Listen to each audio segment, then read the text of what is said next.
ನನ್ನ ಬಾಲ್ಯದ ನೆನಪುಗಳಂದರೆ ಮಲೆನಾಡಿನ ಮಳೆಗಾಲದ ದೃಶ್ಯಗಳೇ.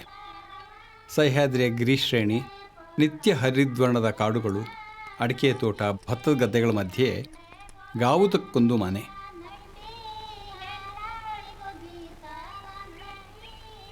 ಇಂತಹ ಪರಿಸರದಲ್ಲಿ ನಮ್ಮ ಶಾಶ್ವತ ಗೆಣೆಕಾರರು ಜಿಟಿ ಜಿಟಿ ಮಳೆ, ಎಲ್ಲೆಲ್ಲೂ ಕಾಣುವ ಹಸಿರು, ಕೆಸರು, ಜೀವಜಂತುಗಳು ಮತ್ತು ನೀರವ ಮೌನ.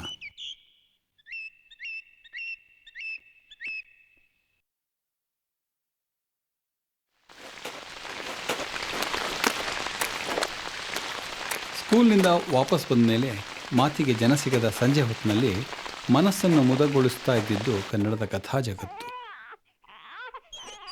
ನವ್ಯ ಸಾಹಿತ್ಯದ ಅಲೆ ಉಬ್ಬರವೆದ್ದ 60ರ ದಶಕದ ಒಂದು ಸಂಜೆ ನಾನು ಓದಿದ ಒಂದು ಕತೆ ನನ್ನ ಜೀವನದ ದಿಕ್ಕನ್ನೇ ಬದಲಿಸಿತು. ಕಥೆಯ ವಸ್ತು, ಹಂದರ, ಸಂವಿಧಾನ, ಭಾವಜಗತ್ತು, ಆತ್ಮಾವಲೋಕನಕ್ಕೆ ಹಾದಿ ಮಾಡಿಕೊಡುವ ವಿಷಾದ ಅದರ ದೃಶ್ಯ ರೂಪಕ್ಕೆ ಕನಸಿಸುವಂತೆ ಮಾಡಿತು. ಔಷಧಶಾಸ್ತ್ರದ ವಿದ್ಯಾರ್ಥಿಯಾಗಿದ್ದ ನಾನು ದೃಶ್ಯ ಮಾಧ್ಯಮದತ್ತ ಹೊರಳಿದ್ದು ಹೀಗೆ.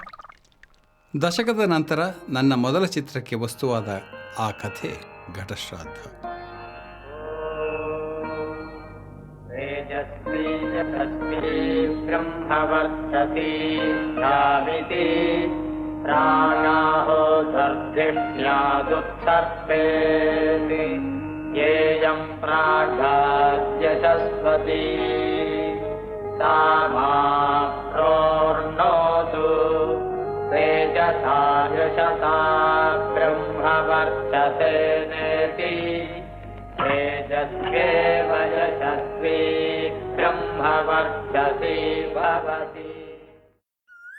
ನನ್ನ ಪೀಳಿಗೆಯವರ ಮೇಲೆ ಅಗಾಧ ಪ್ರಭಾವ ಬೀರಿದ ಆ ಲೇಖಕ ಯು ಆರ್ ಅನಂತಮೂರ್ತಿ.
ಮತ್ತೆ ಮಳೆ ಹೊಯ್ಯುತ್ತಿದೆ. ಎಲ್ಲ ನೆನಪಾಗುವುದೇ, ಸುಖ ದುಃಖ, ಭಯಕ್ಕೆ ಭಯ, ಒಂದೇ ಎರಡೇ. When I was 24 years old, the first poem which made me feel that I can write poetry is called ಮತ್ತೆ ಮಳೆ ಹೊಯ್ಯುತ್ತಿದೆ. We always think that it is the man who initiates the sexual desire in the woman. But the truth is, she is as much a partner as a male is, although she looks very shy. I am glad that I caught all these things when I was young and I was quite intellectually ignorant of these things. ಮತ್ತೆ ಮಳೆ ಹೊಯ್ಯುತ್ತಿದೆ. ನೆನಪುಂಟೆ ಏಕೋ ನನ್ನ ಉದ್ದನೆಯ ಹುಡುಗಿ, ಕಿವಿ ಮುಚ್ಚಿ ಆಲಿಸುವೆ ಗೊತ್ತೇ ವೈಯಾರಿ, ಗುಟ್ಟಾಗಿ ನೆನೆಸುವೆನು ಇತ್ತ ಕಡೆ ಹೊರಳೆ, ಎಲ್ಲ ಬಿಚ್ಚಿದ ಮೇಲೆ ಕಿವಿ ಮುಚ್ಚಲೇಕೆ. ಕಪ್ಪಗಿನ ಕಣ್ಣವಳೆ ಕೈತಟ್ಟಿ ನಕ್ಕವಳೆ, ಅಡಗಿ ಬಾಗಿಲ ಹಿಂದೆ ಬೆಚ್ಚಿಸಿದ ಸರಳೆ, ಮತ್ತೆ ಮಳೆ ಹೊಯ್ಯುತ್ತಿದೆ, ಎಲ್ಲ ನೆನಪಾಗುವುದೇ, ಸುಖ ದುಃಖ ಬಯಕೆ ಭಯ, ಒಂದೇ ಎರಡೇ, ಎರಡು ದಳಗಳ ಮೊಗ್ಗೆ ಎಂದು ಹೊಕ್ಕುಳ ಮಿಡಿದು ಅಳಿಸಲೆ ಎಂದಾಗ ಕಣ್ಣ ಅರೆತೆರೆದೆ, ಬೇಕು ಬೇಡದ ಗಳಿಗೆ ಕಚ್ಚಿ ತುಟಿ ತೂಗಿ ಹೇಗೆ ನಾಚಿದೆ ಹುಡುಗಿ ನನ್ನ ಬೆಡಗಿ, ಎಷ್ಟು ಚಂದವೇ ನಿನ್ನ ಬೆಚ್ಚಗಿನ ಜೀವ, ಕಿಪ್ಪುಟೆಯೊಳಗಿಟ್ಟು ರಕ್ಷಿಸುವೆ ಬಾರೆ, ನನ್ನ ಬಿಸಿಲಿಗೆ ಹೊರಳಿ ಅರಳಿರುವ ಹೂವೆ, ಮೈತುಂಬ ಹುಡುಕಿದರು ಮಿಕ್ಕಿರುವ ಚೆಲುವೆ, ಮತ್ತೆ ಮಳೆ ಹೊಯ್ಯುತ್ತಿದೆ, ಎಲ್ಲ ನೆನಪಾಗಲಿದೆ, ಸುಖ ದುಃಖ ಭಯಕ್ಕೆ ಭಯ, ಒಂದೇ ಎರಡೇ.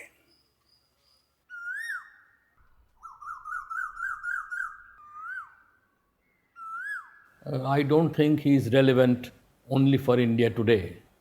The future generations will remember him with much more fondness, and there is no doubt in my mind that he is one of the finest minds independent India has produced. This mind is unique because it has drawn from various sources, but the frame within which Ananta has organized his thoughts it is his own.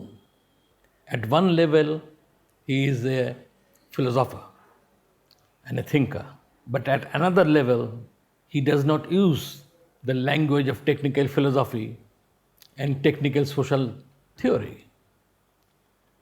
He uses a kind of phenomenological approach, the language of a novelist, which he is. And it is within that frame that he organizes his thought and his reactions to the contemporary world. See, I don't see Anant Murthy as a biography. A biography is a linear thing. For me, Anant Murthy is a collection of hypotheses, of outrageous experiments. He's the only man who can link local and global, Hegudu to Delhi, Delhi to the globe. He's, in a way, India's public intellectual. He's academic, he's an administrator. Most people forget the line of directorships and chancellorships he has taken. He's an activist, he's a socialist. But he combines all these with some attempt to be a different kind of Indian. A storyteller who thinks India is the biggest story to tell. Because India is not a geography, it's a metaphor. And in that sense, I think he's a fascinating person.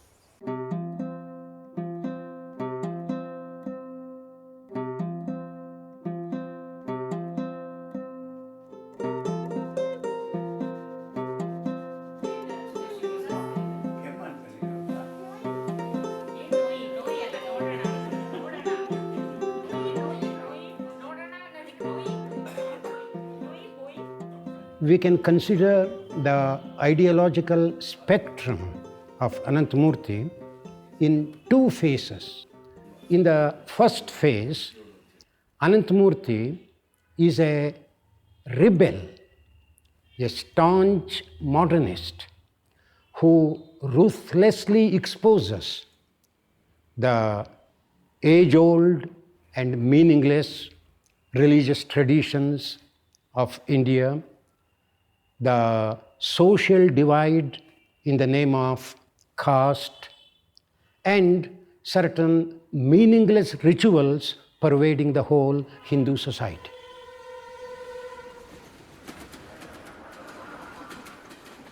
My works are deeply rooted in reality, so deeply rooted that they can branch out as widely as possible. And these roots are in historical time also. I bring into my fiction social realities, existential realities, but I am lucky if I go beyond that. Do I go beyond that? Samskara was a realistic work for elders about their own agrar. But the same novel, when you come some distance away, say in Shimuga, it became a novel about Madhvas. Not Brahmins, Madhvas. It got a little abstracted. In Bangalore, more abstracted, it is about Brahmins. And when Naipaul read it, it is about Hinduism. When Erickson read it, it is about a crisis in middle age. So it became more and more abstract with gaining distance. How was it possible that I could write almost a realistic work and also an allegorical work? Not that I have succeeded everywhere like this, but often I have. And Samskar is a good example of what I was able to do.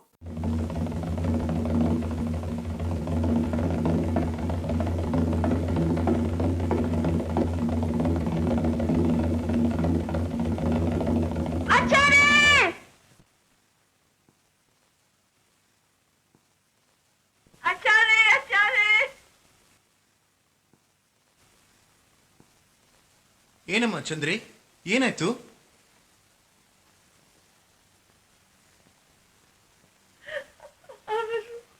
ಯಾರು? ನಾರಾಯಣಪ್ಪನೇ, ಏನಾಯ್ತು? What gives it an epic quality is from a village. Because villagers speak in terms of epics. This ability of the villagers to create something which may not exist has always fascinated me. It has gone into my writing where I can bring into life certain things which are hidden in reality.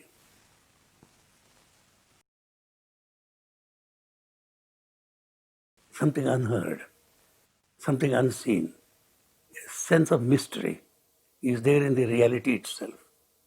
You have to have that magical approach to reality.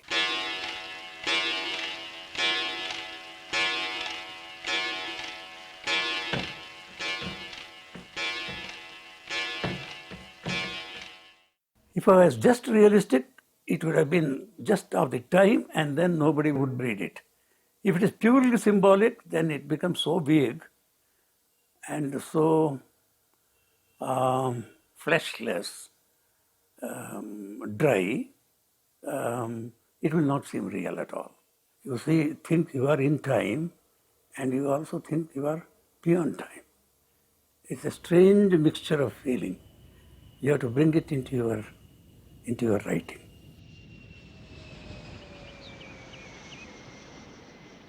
Anandamurti says quite clearly that he works within history and also makes use of all available frames of reality. But that does not mean at all that he's rooted, frozen in the moment, because the moment carries visions, manifestations of the eternal. Now, that's why for Anandamurti it's necessary to locate his fictional processes in the moment, in the historical moment, and also to make it very clear that this historical moment has eternal manifestations.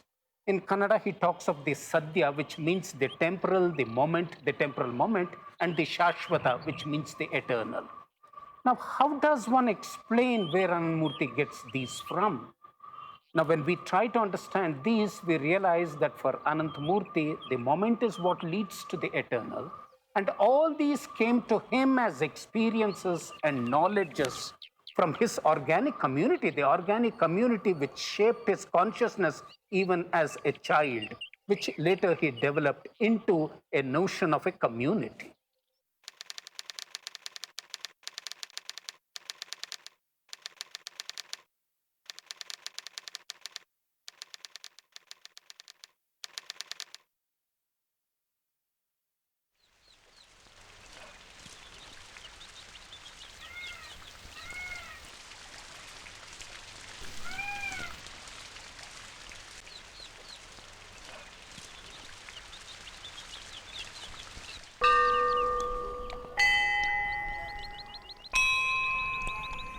I was born in a small village which we called Medi.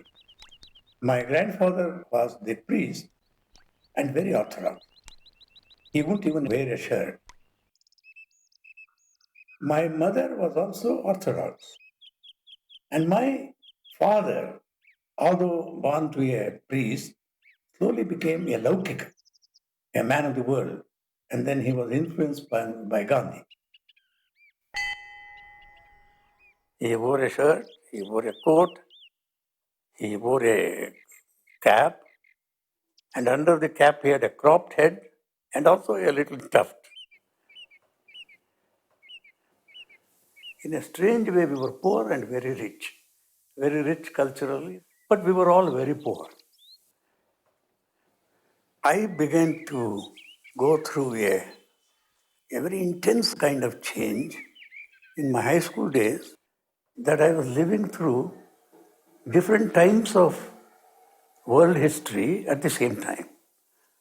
Because in high school, I would come to know of Darwin. The teacher would talk about Darwin.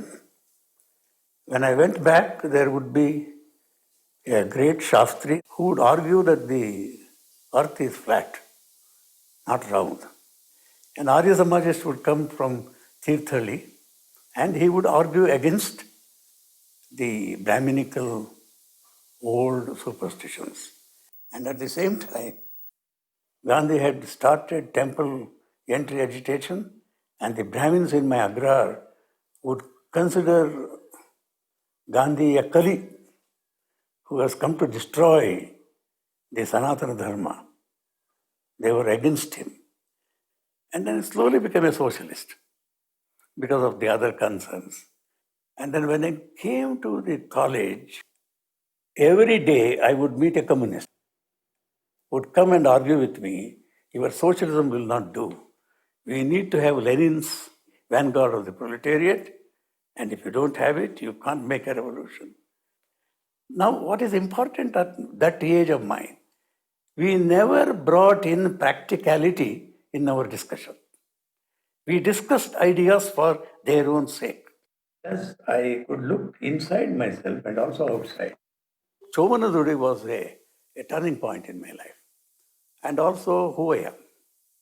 Kuvempu's novel, Kanur Subbamma. And so all this together made me what I am. Listening to that, to this, and also feeling that a Dalit is also a human person like me, not different.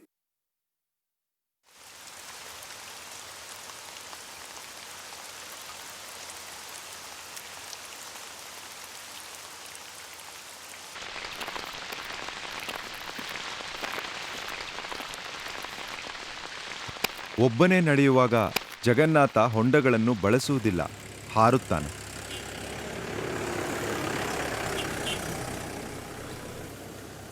Toll gate ದಾಟಿ ನಡೆದರೆ ಭಾರತೀಪುರದ ಪೇಟೆ.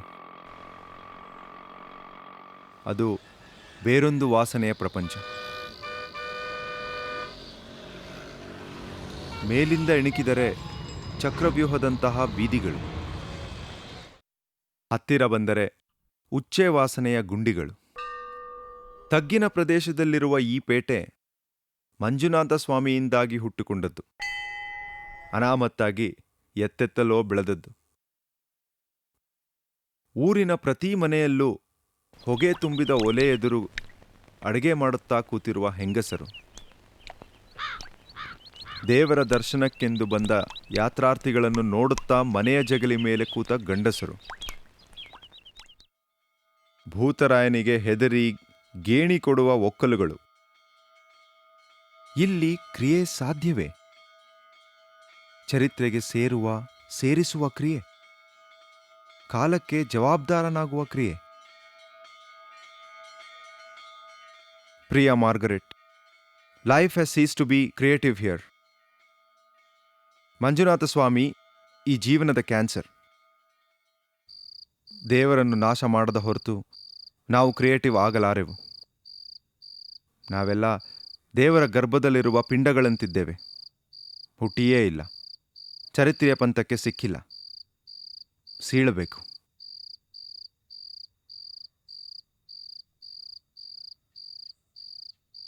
ಇಲ್ಲಿ ಏನೂ ಸಂಭವಿಸುವುದಿಲ್ಲ. ಹೊಸದೇನೂ ಆಗುವುದಿಲ್ಲ. God has made life sterile ಎಂದು ಜಗನ್ನಾಥ ಮಾರ್ಗರೆಟ್ಗೆ ಬರೆಯುವ ಕಾಗದಕ್ಕೆ ಇನ್ನೊಂದು ಪ್ಯಾರಾ ಸೇರಿಸಿದ.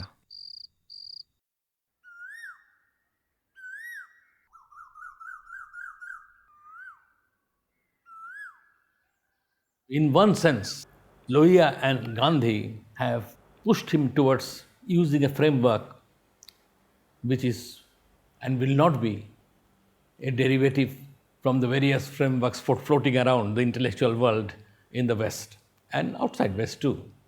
Like his use of East and West simultaneously can also be read as a very creative attempt to reconcile the contradictions of India. And the contradictions bring out the dynamic of his thought much better than a standard East-West dichotomy. It is in that sense not the binary opposition between the East and the West, but binary oppositions within India, some of which have strong affinities with or closeness to Western categories, and some of which are a negation of Western categories. So there is a dynamic and a dialectic within him. It is that dialectic which one has to catch to understand him as a thinker. I have never thought merely in terms of the East and West. That leads you to some very bad ideological politics. Any idea from anywhere in the world is my idea. That's how the ancient Indians thought. His theory of politics was a theory of language. And because he could see language as a series of transformations, he could see diversity, he could see a million meanings of a word, he never saw contradictions in the way people saw. He didn't create dichotomies. Because to a certain extent he sought for different kinds of unities, he didn't have dualisms, he had reciprocities. He was always he could shift to both positions. And because he was both positions, he could be surprisingly a third position. There was a sense of the unexpected about him. And I think that's what really made him interesting. That's why I said he was not an argument. He was a collection of hypotheses. And I think he was one man who reinvented himself every day and didn't realize it.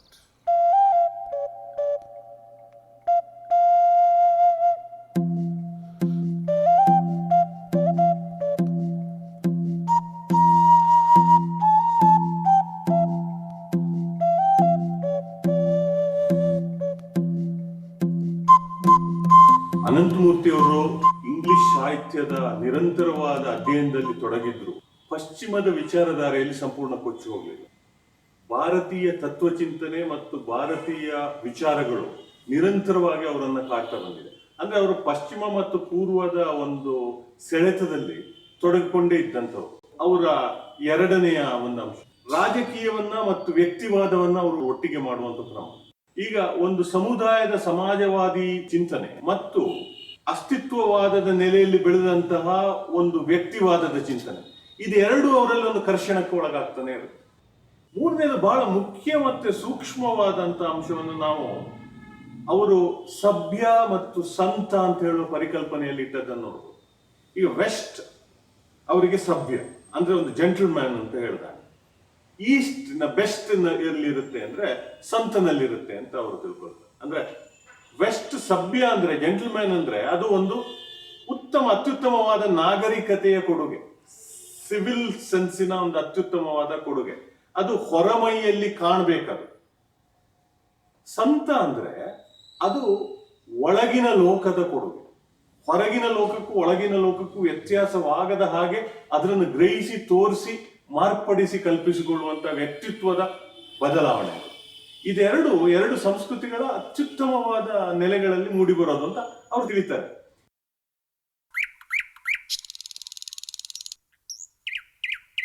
ಮೇಲಿಂದ ಕಂಡ ಭೂಪಟ ದುಬ್ಬು ತಗ್ಗುಗಳು, ಅಜ್ಜನ ಹೆಗಲ ಸುಕ್ಕುಗಳು, ಹಿಡಿದು ಅಜ್ಜನ ಜುಟ್ಟು ಸವಾರಿ ಆನೆ ಮೇಲಂಬಾರಿ.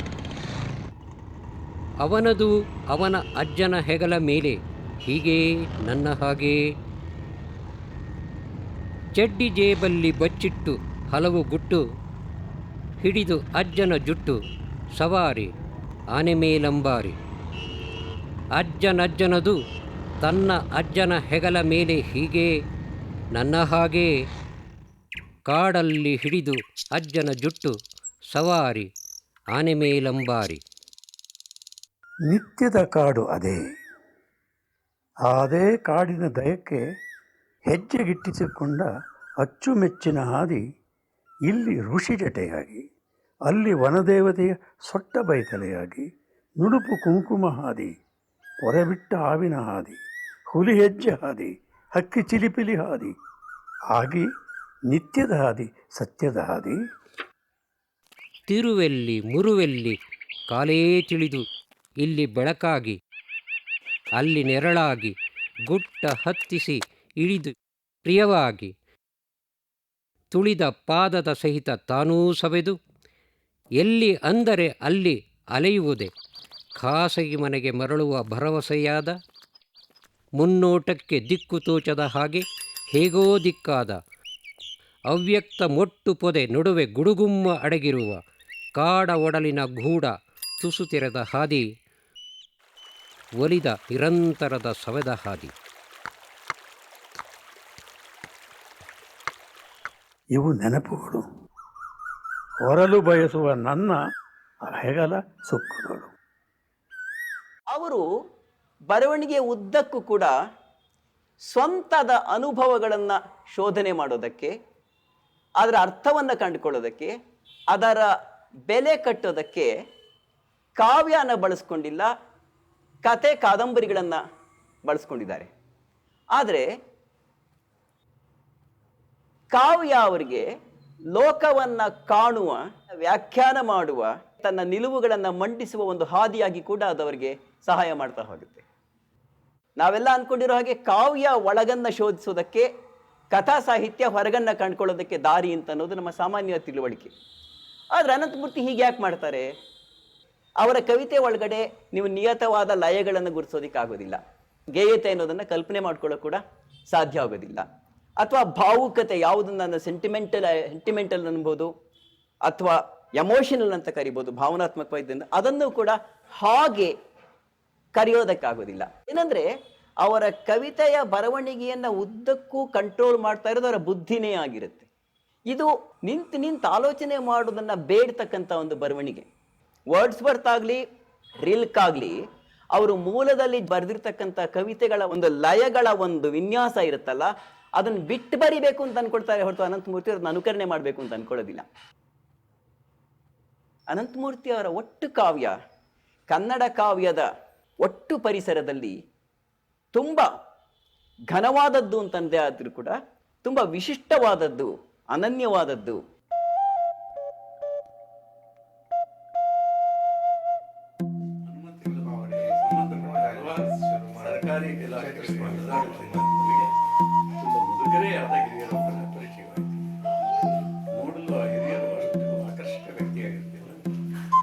ಬಿಳಿಯ ಪಂಚೆ ಬಿಟ್ಟು ನನ್ನ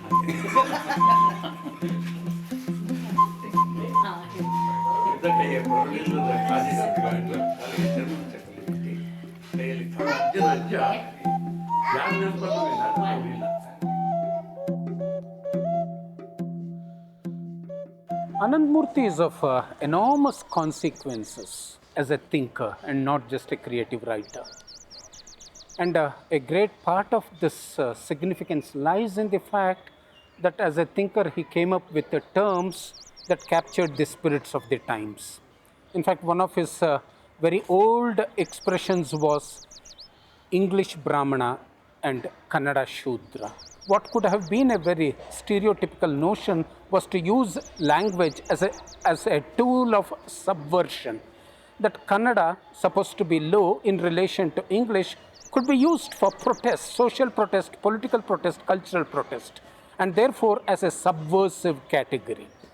Now, some 20 years ago, 2 decades ago, he was referring to an incident where a group of Devadasis worshipped in the nude. It was an age-old tradition, but Anandmurti raised questions that went beyond ordinary questions, ordinary perceptions that would usually come from rationalists and secularists. Anandmurti was trying to raise questions about freedom, divinity, worship, one's personal relationship with God. It is these subversive elements in Anandmurti's thought that capture the complexities of our times, of our societies, of our cultures. Now, one of the most important concepts, and Anandmurti has been working out this concept for several decades now, has been the concept of 3 kinds of hunger of our times. The hunger for spirituality, the hunger for equality, and the hunger for modernity. How did I arrive at it? What happens to me is certain experiences get crystallized into an idea. And that idea gives rise to another idea. I thought the great hunger of the 20th century is the hunger for equality. The movement that Martin Luther King began, where all the blacks got together and sang, "We shall overcome." I think it was a great moment. If you ask me, the most spiritual movement, they were not declaring it only for themselves. This is a spiritual movement. It's a political movement. It's a hunger for equality. All this come together. And also when Gandhi went on a salt march, that was a spiritual movement. That was also a liberating moment. So in 20th century, the spiritual has always been somewhere related to great political events. These are great moments where the different kinds of love and hungers meet. And then suddenly I thought, it is not merely the hunger for equality. Look at the way the poor Indians began to learn English. Or when Rajaraman Roy writes a letter to a Governor General saying that he was insulted by a British officer, he writes 2 pages in an English which was difficult for any Englishman at that time to write. So Rajaraman Roy is trying to prove that he is as good as any Englishman. And hence there is a desire for modernity. It is there in Gandhi also. The modern civilization is a different thing. I use a different term for it. The modern world system is a different thing. But the modernity is to come out into the new century, face science and the new realities. That is another. And then the spiritual, which is the basis of all these 3. When a slave says, "How can you beat me? I am a man, you are also a man," then he has asserted the whole of humanity. It's only a slave who can assert humanity. So in every struggle in India, you see this assertion of equality. You see the generosity of the whole game. It is not really trying to release the people who are oppressed, release the oppressor also. So there are 2 involved. And hence this can't be seen only as political.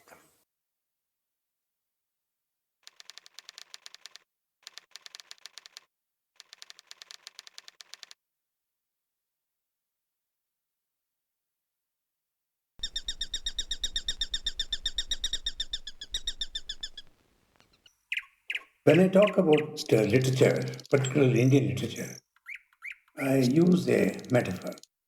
The ideas of the front yard and the ideas of the backyard. In our village house, the spaces were demarcated.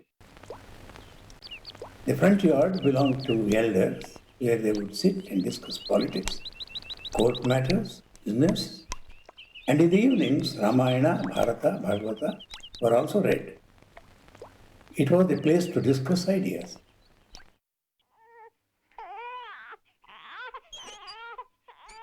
There would be a small hall inside, dark and cool, where children would gather and quarrel, study, and so on. At the backyard, there would be a well, and the women of the village would gather, gossip about their own domestic problems, affairs with their husbands, their own bodily ailments, and chat. I frequented the backyard often and gained a new insight there. To be a writer, one needs to visit both the backyard and the front yard, because the front yard is the world of ideas, but the real world, which is the stuff of a writer, is in the backyard.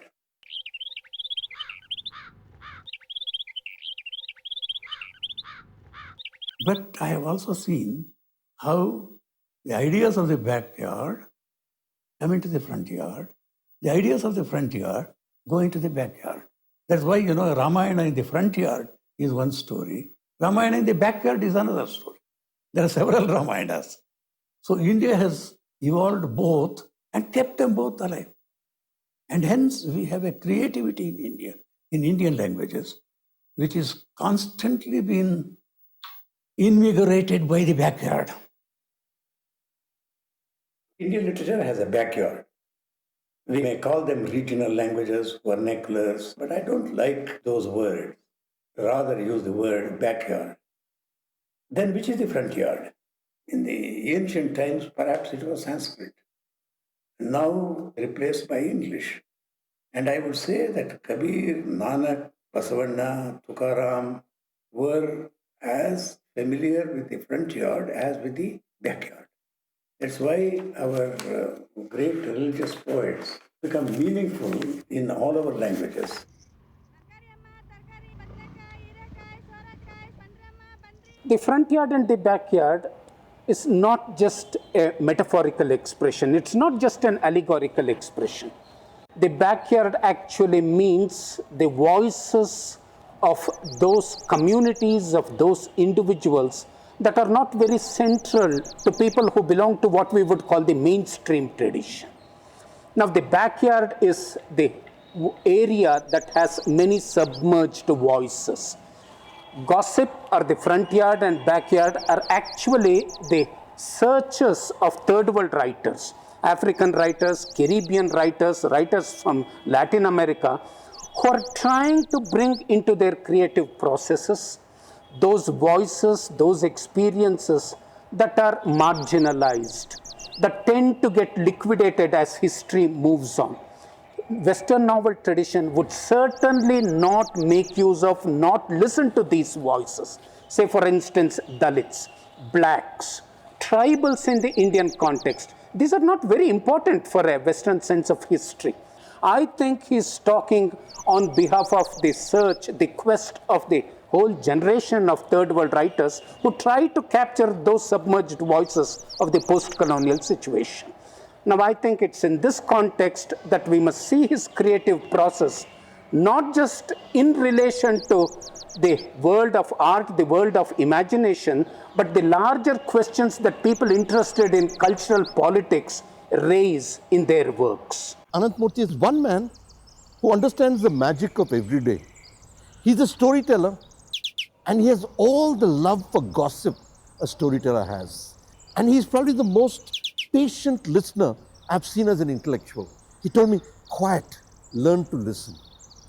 And then he said, learn to answer. And I think that is really what made Anant Murthy. That sense of the concrete, that sense of the local, made him human, but human in a very universal way. I think he became part of the story of which he was the storyteller.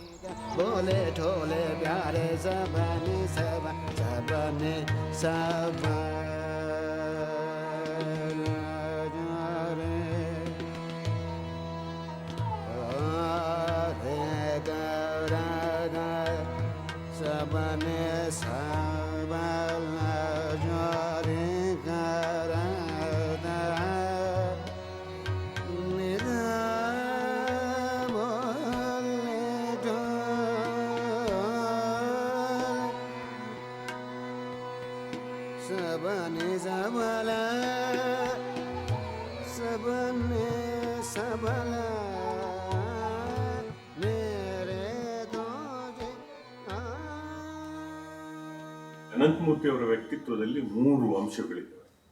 ಒಂದು ಅವರ teacher ಅಂದ್ರೆ ಅಧ್ಯಾಪಕನ ವ್ಯಕ್ತಿತ್ವ, ಎರಡನೇದು social activist ಆದಂತ ವ್ಯಕ್ತಿತ್ವ, ಮೂರನೇದು ಮುಖ್ಯವಾಗಿ thinker ಅಂದ್ರೆ ಚಿಂತಕನ ವ್ಯಕ್ತಿತ್ವ.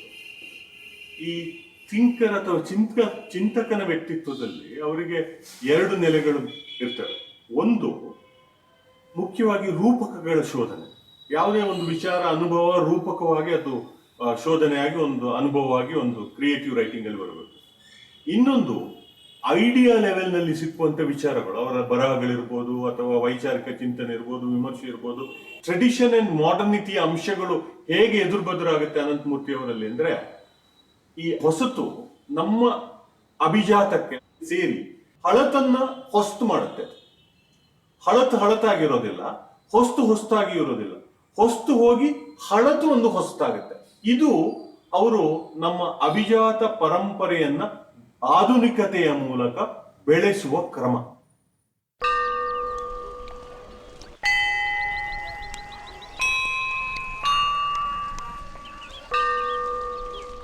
ದೇವ್ರನ್ನ ನಂಬಿದ್ರೆ ಈ ಊರಲ್ಲಿ ತೀರಾ ಒಳಗಿನವನಾಗಿ ನಿರಾಕಾರನಾಗ್ಬಿಡ್ತೀನಿ ಎಂಬ ಭಯ ನನಗೆ. ದೇವ್ರ ವಿಷಯದಲ್ಲಿ ಹೊರಗುಳಿಯದೆ ನಾನು ನಿಜವಾಗೂ ಈ ಊರಲ್ಲಿ ತೊಡಗಲಾರೆ. ತೊಡಗುವುದಕ್ಕೆ ಅಂತಲೇ ಬಂದಿದ್ದೇನೆ, ನಿಜ ಆಗೋದಕ್ಕೆ, ಗಟ್ಟಿಯಾಗೋದಕ್ಕೆ, ಹೊಕ್ಕಾಗ ಸಿಗುವುದಕ್ಕೆ. ಯಾವ ಮಾರ್ಗದಿಂದ ನಾನಿಲ್ಲಿ ನಿಜವಾದೇನು? ಊರು ಸೃಷ್ಟಿಶೀಲವಾದೀತು, ಕ್ರಮ ಯಾವುದು? ಜಗನ್ನಾಥ ಯೋಚಿಸಿದ.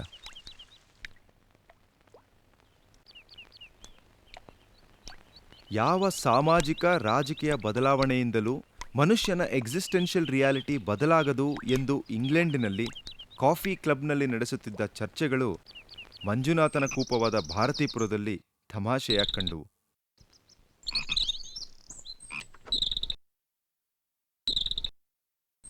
ದಲಿತರಿಗೆ ಮುಗ್ಧತೆ ಕಳೆಯಲು ಅಸೂಯೆ, ಲೋಭ, ರೋಷ ಎಲ್ಲವೂ ಪ್ರಾಯಶಃ ಅವಶ್ಯಕ.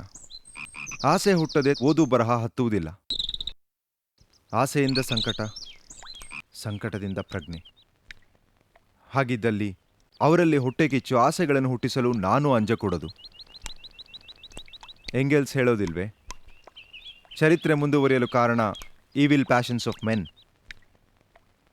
ಈಗ ಅವರು ಬರೀ ಪ್ರೇತಗಳು, ಹತ್ತಿರ ಹಾಯಬಾರದ ನೆರಳುಗಳು. ಮನುಷ್ಯ ಪರಮಾತ್ಮ ಸ್ವರೂಪಿ ಎಂದ ಶಂಕರರು ಅಸ್ಪೃಶ್ಯತೆಯನ್ನು ಖಂಡಿಸಲಿಲ್ಲ. ಇಷ್ಟು ಖಂಡಿತ ನಿಜ, ದಲಿತರಲ್ಲಿ ಆಸೆ ಹುಟ್ಟಬೇಕು, ಅಸೂಯೆ ಹುಟ್ಟಬೇಕು. ಪ್ರಾಯಶಃ ಆಗ ಮಾತ್ರ ಪಿಂಡಕ್ಕೆ ಕಣ್ಣು, ಕಿವಿ, ಮೂಗು, ಉಗುರುಗಳು ಹುಟ್ಟುತ್ತವೆ.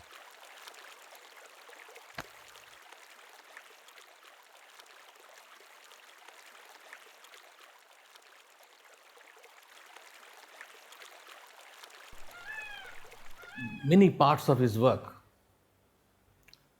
is a dialogue with contemporary India and also with India's past and future as telescoped within contemporary India. And this dialogue others find fascinating because it has resonances with problems within their own cultures.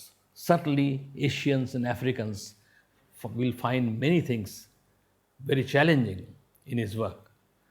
I doubt whether they will have as much of an effect on a Western reader brought up squarely within Western culture with very little exposure to the Southern Hemisphere. But I don't think an African reader or an East Asian reader will find him very esoteric or strange. His interest in literature is only one aspect of his whole world of interests. He's more interested in what, in a larger sense, we call culture. The culture of a community as it relates to the culture of history. In this culture course that we have been having for 2 decades now at Hegadu, where every year he is the mentor, he designs the course, the focus is on looking at culture from various terms of reference. Once it was language, once it was sound and music, once it was nationalism, once it was Tagore. These are all take-off points which open up certain areas of culture. Culture not as something which is a solid, indistinguishable mass, but culture very, very distinctive in its different manifestations and in its different histories. I can see that he is still looking for that common denominator at the root of all cultures, where human beings communicate without the barriers created by a so-called civilizing process. So here is culture flowing, which do not degenerate into dogma.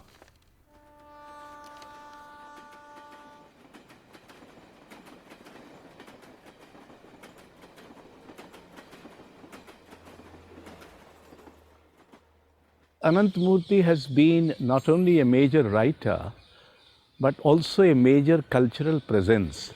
He has stood for dignity, self-respect, and freedom of literature, and the autonomy of writers. The second point is that he all along insisted that writing itself is action. That when you write, you are putting language into action. And since language is a social inheritance, it's social property, this action is very much social action. Thirdly, Ananthamurthy brought the concept of Bhasha literature in the foreground. He started talking about language literatures of India when the domination of English was growing, when it appeared as if some of the best writers in India are writing in English, which is of course not a fact. So the best writers of India continue to write in their respective languages. Fourthly, he started giving prominence and some focusing on the smaller languages, languages of the tribes, the tribal languages. When you make a choice of the language you write in, you have not made just a cultural choice, you have made a political choice.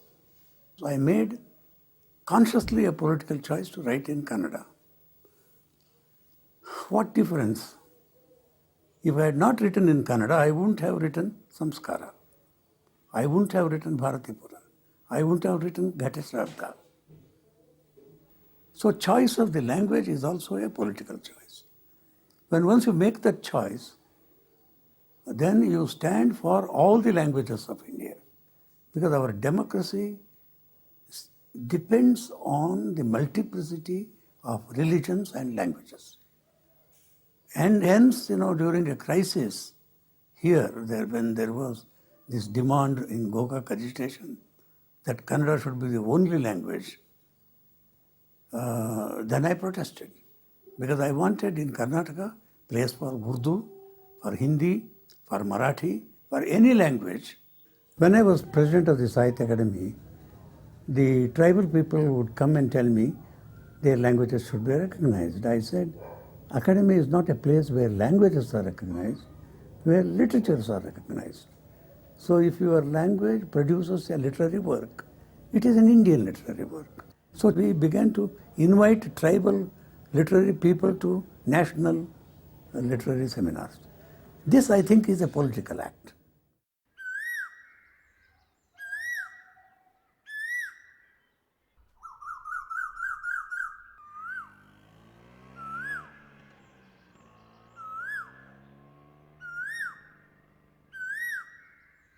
He comes from a very orthodox family, Brahmin family, and I come from a very liberal Christian family. And I met him as a student. He was my teacher. And when we decided to get married, both of them were very upset, Even my family and his family wouldn't agree to it. After that, one of his brothers died. And this created a lot of tension in the family, and for me also it was very difficult, and I had to wait till everything was settled. This novel, Preeti Mrityu Bhaya, was written it then and just laid it aside. He hadn't taken it out at all. And recently, it happened that he was going through all his manuscripts, and then he found it. That's how it came out.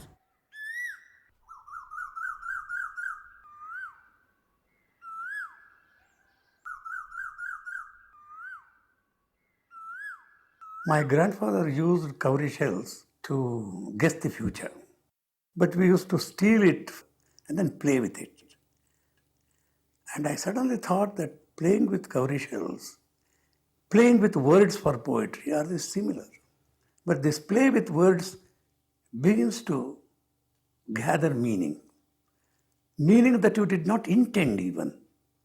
You go beyond that. And such an act of creativity is described in this poem, Kavyada Atmanusandhana. ಕಣ್ಣು ತಪ್ಪಿಸಿ ಅಜ್ಜನ ನಿಮಿತ್ಯದ ಕವಡೆ ಆಡಿದ್ದು ಉಂಟು. ಕಣ್ಮರೆಯಾದದ್ದನ್ನು ಹಳೆಮನೆಯ ನಾಗಂದಿಗೆಯಲ್ಲಿ ಕಂಡು ಈಗ ಅನಿಮಿತ್ತ ನನಗೆ ನಾನೇ ಆಡಿಕೊಳ್ಳುವ ವಾರಿಧಿಯ ಅವಶೇಷವಾದ ಈ ವಿಶೇಷ.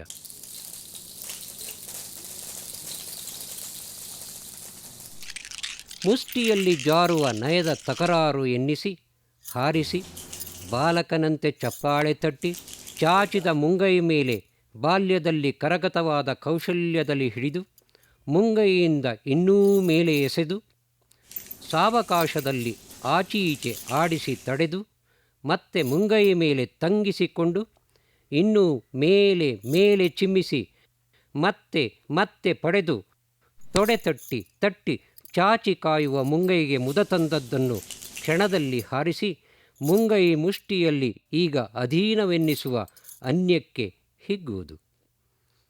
ತೆರೆದ ಅಂಗೈ ಮೇಲೆ ಹೊಳೆಯುವ ನಿಮಿತ್ಯದ ಪರವಸ್ತುವಿಗೇ ಆಸೆ ಹುಟ್ಟಿಸುವಂತೆ ನೂನುತ್ತ ಇಕೋ ದೇವರೇ ಎಂದು ಆಕಾಶಕ್ಕೆ ಎಸೆದು ಅವಸರದ ಬೆರಳುಗಳು ಹೊಂಚಿ ನರ್ತಿಸುವ ನಿರೀಕ್ಷೆಯಲ್ಲಿ ಮಗುಚಿ ಬೀಳುವುದೇ ಸಹಜವಾದ ಪದಾರ್ಥ.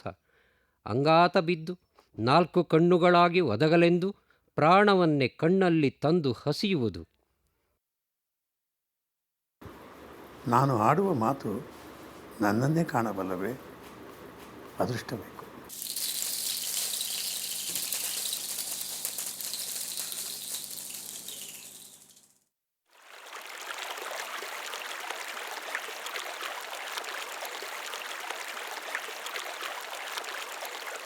Now, coming to the second phase of Anantamurti's ideology, we have to remember globalization, liberalization, and an open door policy entered the Indian world. And they completely began to change the overall pattern of life in the Indian society. During this period, Anantamurti's concerns and convictions get widened and they begin to get national and international hues. He mounts a scathing and bitter criticism against the other, in this case, the West, the Western values, the Western systems of belief.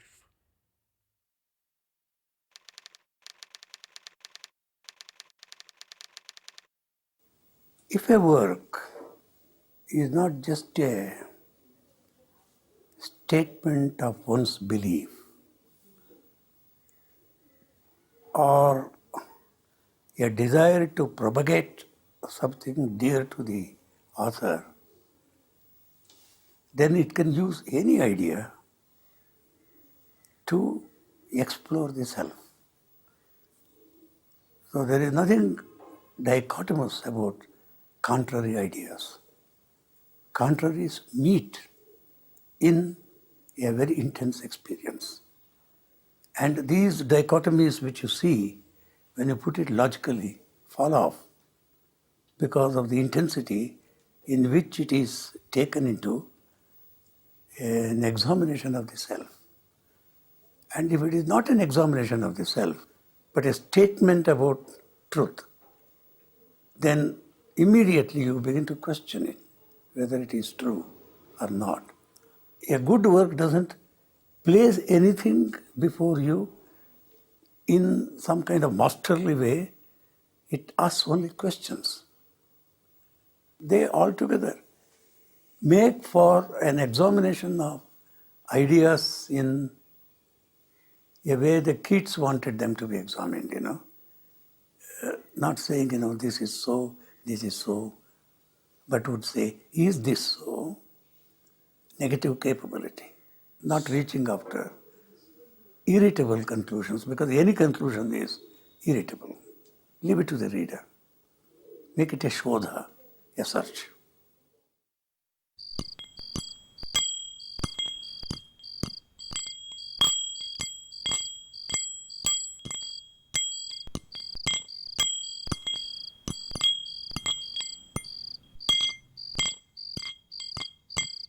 ಕುರುಡು ಕಣ್ಣಿನ ಕತ್ತಲೆಯನ್ನು ರೆಪ್ಪೆಯಿಂದ ಮುಚ್ಚಿ ತೆರೆಯುತ್ತಾ ಕೂತಿದ್ದ ಶಂಕರಯ್ಯ ಗೋಡೆಯ ಮೇಲಿದ್ದ ಹಲ್ಲಿ ಲೊಚಗುಟ್ಟಲು ಸತ್ಯ ಸತ್ಯ ಎಂದರು. ಸತ್ಯ ಸತ್ಯ. ಯಾರದು? ಲಚ್ಚಿನಾ? ಹೌದಯ್ಯ. ಲಚ್ಚಿ, ಶಾರದೆನ ರಂಗಯ್ಯಂಗೆ ಕೊಟ್ಟು ಮದುವೆ ಮಾಡಬೇಕಾಗತ್ತೋ ಏನೋ. ಘನಾಗೆ ಆತಲ್ಲಯ್ಯ. ಅದು ಹೆಂಗಾಗತ್ತೆ ಕುಶೆ? ನಮ್ಮ ಬಾಳೊಂದು ಸ್ವತಂತ್ರನ? ಅಯ್ಯ, ಈ ಬ್ರಾಹ್ಮಣದ ಇಲ್ಲದ ಬಡಿವಾರಪ್ಪ. ಯಾರು ಇಲ್ಲ ಅಂತ ತಂಗಿ ಮಗಳನ್ನ ತಂದು ಮುದ್ದನ್ ಸಾಕಿದ್ದಲ್ವಾ ನೀವು? ಈಗ ಮದುವೆಗೆ ಅಡ್ಡ ಬರ್ತಾ ಇದ್ದೀರಾ. ನಿಮಗೆ ಯಾವ್ದು ಹೆಚ್ಚು, ಕರುಳು ಬಳ್ಳಿ ಸುಖನೋ ಅಥವಾ ಆಣೆ ಭಾಷೆ ಸಂಪ್ರದಾಯನೋ? ಸ್ವಲ್ಪ ಯೋಚನೆ ಮಾಡಿ.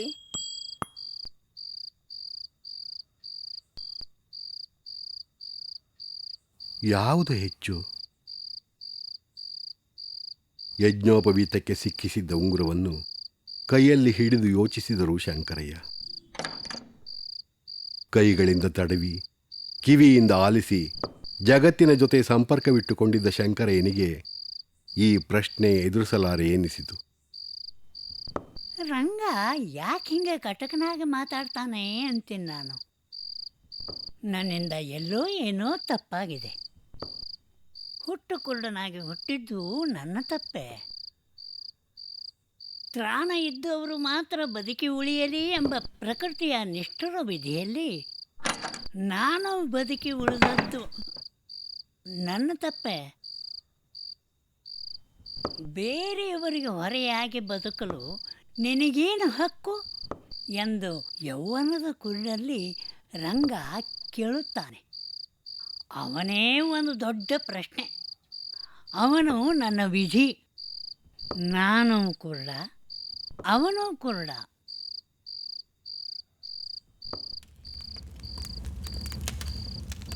ಶಾರದನ ಮದುವೆ ಮಾಡಿಕೊಡದೇ ಇರೋದಕ್ಕೆ ಕಾರಣ ಸ್ವಾರ್ಥನೋ ಪ್ರೀತಿನೋ?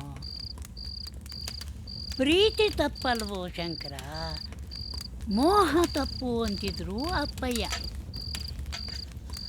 ಆದರೆ ಪ್ರೀತಿ ಯಾವಾಗ ಮೋಹ ಆಗತ್ತೆ ಅಂತ ತಿಳಿಯೋದು ಹೇಗೆ?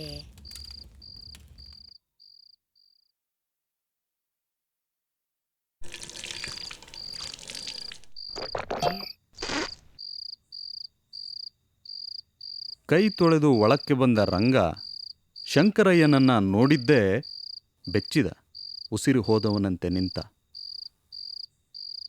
ಕೈಯಲ್ಲಿ ಜಪದ ಸರ, ಹೊದ್ದ ಕಂಬಳಿ, ಹರಳೆಣ್ಣೆಯ ದೀಪದಲ್ಲಿ ಉದ್ದವಾಗಿ ಪಡಸಾಲೆಯ ಈ ತುದಿಯವರೆಗೆ ನೆರಳು ಅಸ್ಪಷ್ಟವಾಗಿ.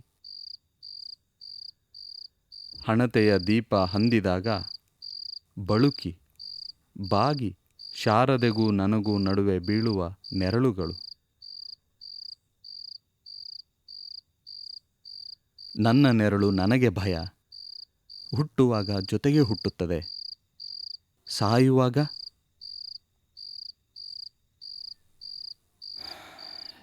ಇಲ್ಲ. ಸತ್ತ ಮೇಲೂ ನೆರಳು ಸಾಯುವುದಿಲ್ಲ. ಈ ಮನೆಯೊಂದು ಜಡವಾಗಿ ಬಿದ್ದ ಅಜಗರದಂತೆ. ಇದು ಕಣ್ಣಿಲ್ಲದ ರಾಕ್ಷಸ, ಕಲ್ಲಾದ ಅಹಲ್ಯೆ. ದಪ್ಪ ಕಂಬಗಳು, ತೊಲೆಗಳು, ಅವುಗಳ ನೆರಳುಗಳು, ಮೂಲೆಯ ತಿಜೋರಿ, ಬೂಸಲು ಹಿಡಿದ ಈ ಗಣಪತಿ, ನಿಧಾನವಾಗಿ ಕಾಲವೆಣಿಸುವ ಗಡಿಯಾರ, ಎಲ್ಲವೂ ದುಷ್ಟ ಶಕ್ತಿಗಳಂತೆ, ಸಾವಿನ ಸಂಕೇತಗಳಂತೆ. ಎಲ್ಲವೂ ನಾಶವಾಗಬೇಕು, ತನ್ನ ಉಪಯುಕ್ತತೆ ಕಳೆದ ಬಳಿಕ ನಿರ್ನಾಮವಾಗಬೇಕು. ಆದರೆ ನಾಶವಾಗದೆ ಜೀವಕ್ಕೆ ಕಂಡುಕೊಂಡು ಉಳಿದ್ರೆ ಅದು ಅನಿಷ್ಟ ಅಲ್ಲವೇ?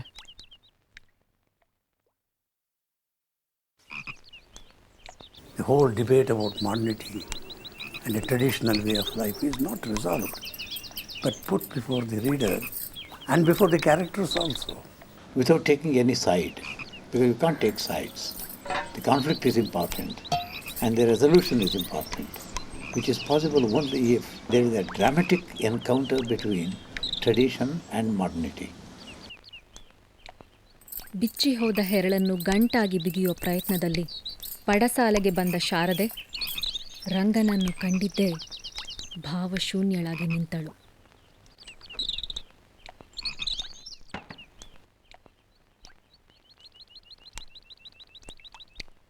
ಒಂಥರ ಹೊಂದ್ಕೊಂಡು ಹೋಗಿದ್ದೆ. ಬರಲ್ಲ ಅಂತ ಹೇಳಿದ್ದ ಮತ್ತ್ಯಾಕೆ ಬಂದ? ನಿನ್ನನ್ನು ಆ ಮುದುಕನ ಕೈಯಿಂದ ತಪ್ಸೋಕೆ ಬಂದೆ ಅಂತ ಕಠೋರವಾಗಿ ಹೇಳ್ತಾನೆ.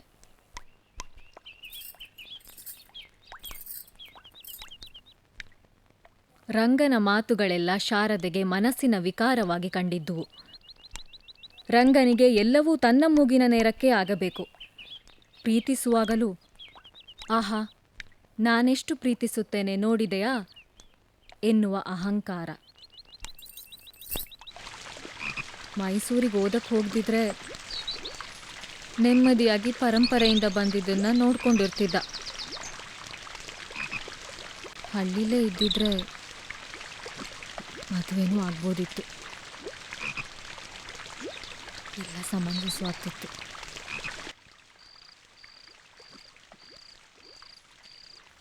ಇವನು ಏನು ಬೇಕು ಅಂತ ಬಂದ?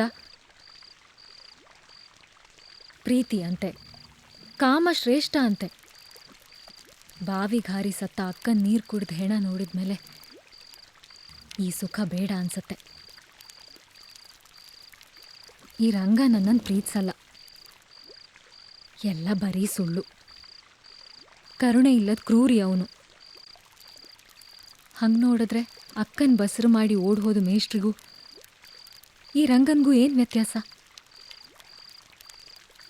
ಇಬ್ರು ಕೊಳಕರೆ.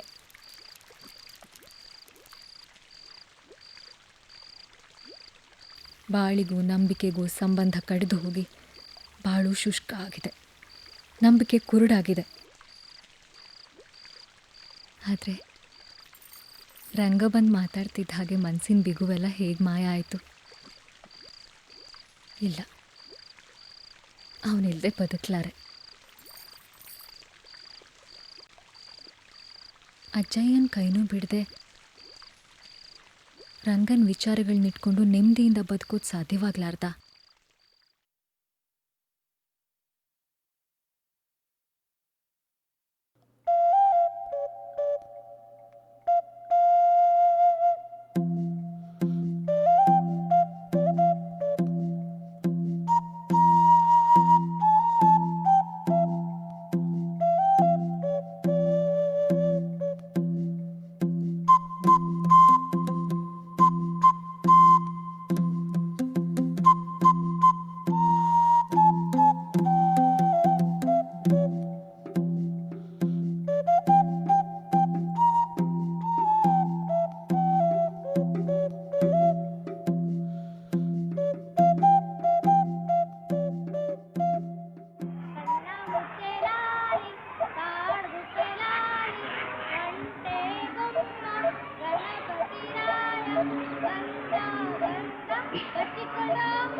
ಘಟಶ್ರಾದ್ದ ಅನಂತಮೂರ್ತಿಯವರ ಜೊತೆಗಿನ ನನ್ನ ಒಡನಾಟಕ್ಕೆ ಚಿಮ್ಮು ಹಲಿಗೆ ಆಯಿತು. ಆನಂತರದ 4 ದಶಕಗಳಲ್ಲಿ ಅವರನ್ನು ವ್ಯಕ್ತಿಯಾಗಿ, ಶಕ್ತಿಯಾಗಿ, ಸಾಹಿತಿಯಾಗಿ, ಚಿಂತಕನಾಗಿ ನೋಡುತ್ತಾ ಅರಿಯುತ್ತಾ ಬಂದಿದ್ದೇನೆ. ಅವರ ವೈಚಾರಿಕತೆಗೆ ಇರುವ ಒಂದು ವಿಶೇಷ ಮಗ್ಗುಲಿಗಾಗಿ ಅವರನ್ನು ಗೌರವಿಸುತ್ತಾ ನಾನೂ ಬೆಳೆದಿದ್ದೇನೆ. ಒಂದು ಸೃಜನಶೀಲ ಕೃತಿಯನ್ನು ಪಠ್ಯಕ್ಕೆ ಮಾತ್ರ ಸೀಮಿತಗೊಳಿಸದೆ ಒಂದು ಸನ್ನಿವೇಶವನ್ನು ಕೇವಲ ಆ ಕಾಲದ ಚೌಕಟ್ಟಿನೊಳಗೆ ನೋಡದೆ ಅವುಗಳನ್ನು ಇತಿಹಾಸದ ಪರಂಪರೆಯ ರೂಪಕಗಳಾಗಿ, ಸಮುದಾಯವೊಂದರ ವರ್ತಮಾನವಾಗಿ ಭೂತ ಭವಿಷ್ಯಗಳ ಕೊಂಡಿಯಾಗಿ, ಅಂದರೆ ಸಮಗ್ರವಾಗಿ ನೋಡುವ ಅವರ ಕ್ರಮ ಏನಿದೆ ಅದು ಅರಿವಿನ ಆಳವನ್ನು ವಿಸ್ತರಿಸುವಂತಹದ್ದು. ಅವರ ಈ ಒಳನೋಟಗಳನ್ನು ಒಪ್ಪಿದಾಗ, ಅವುಗಳೊಂದಿಗೆ ಸಂವಾದಿಸುತ್ತಾ, ಸಮಸ್ಯಾತ್ಮಕ ಅನಿಸಿದಾಗ ಪ್ರತಿವಾದಿಸುತ್ತಾ ತಮ್ಮ ವಿಚಾರಗಳನ್ನು ಹರಿತಗೊಳಿಸಿಕೊಂಡ ಅನೇಕರಲ್ಲಿ ನಾನೂ ಒಬ್ಬ. ನನ್ನ ಮೊದಲ ಚಿತ್ರಕ್ಕೆ ಅವರ ಸಾಹಿತ್ಯ ಮೂಲದ್ರವ್ಯ ಒದಗಿಸಿದರೆ, ನಂತರದ ಚಿತ್ರಗಳಿಗೆ ಅವರ ವಿಚಾರಗಳು ಪರಿವೇಶವನ್ನು ಒದಗಿಸಿಕೊಟ್ಟಿವೆ.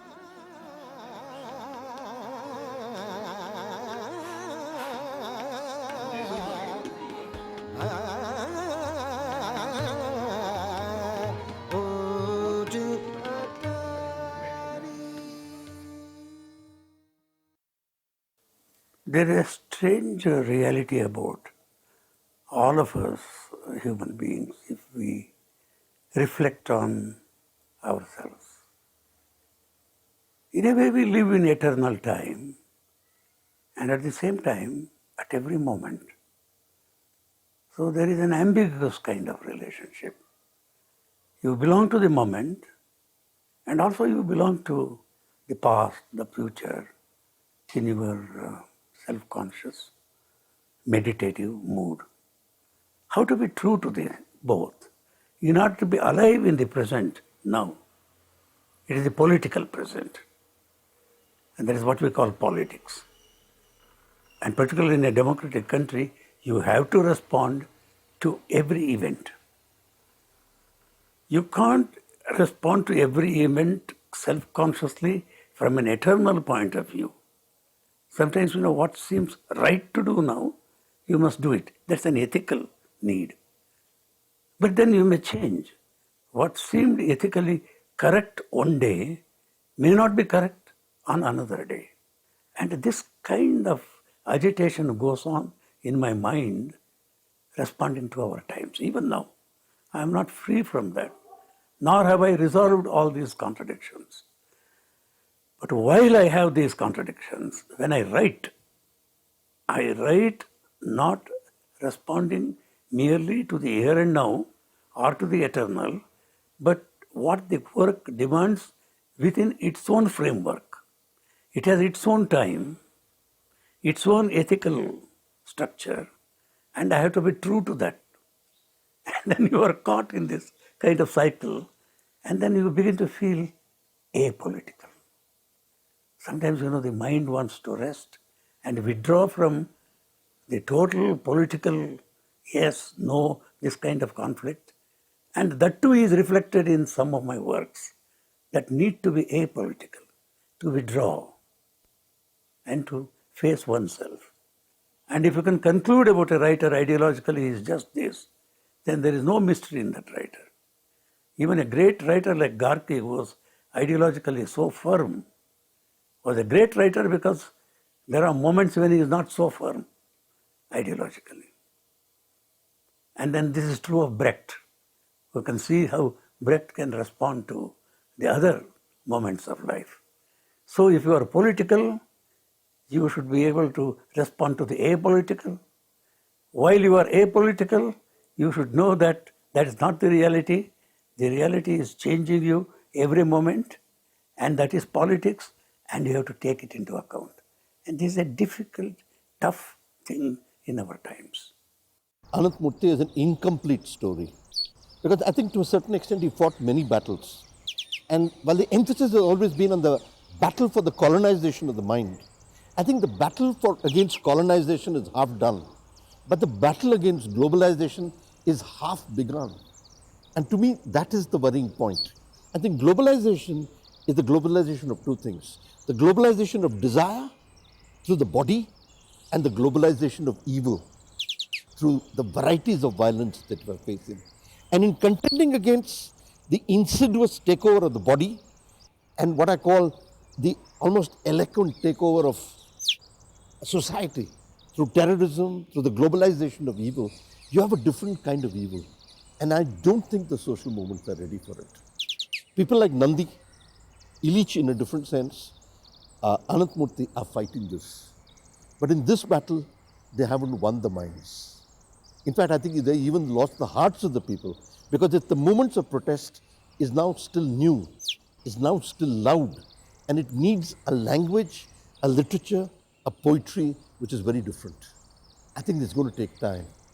And I think they also sense in a deep and fundamental way, this might be one of the tragic moments of history, when you defeat colonization but lose to globalization. But the battle is open, and as long as there are Anant Murtis and a hypothesis of Anant Murtis, I think the possibilities are there. He gave us the hope, not yet the solution.